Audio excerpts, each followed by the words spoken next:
Была гроза, и воздух чистый светил, уносит тучку легкий ветерок. Весь лес большой от дождика промок. Как вышло солнце, и я и не заметил.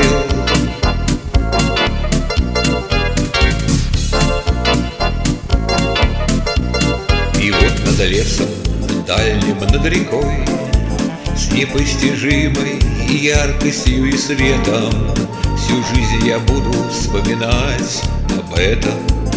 Явилась радуга огромною дугой, таких цветов небесной акварели вам не найти нигде и никогда.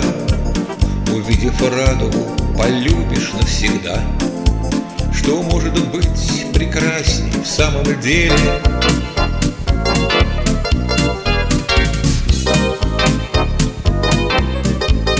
Мила мне радуга цветами и контрастом, сияние красоты на небе голубом. Любуюсь ею, ты не станешь педерастом. Там дело явно в чем-нибудь другом.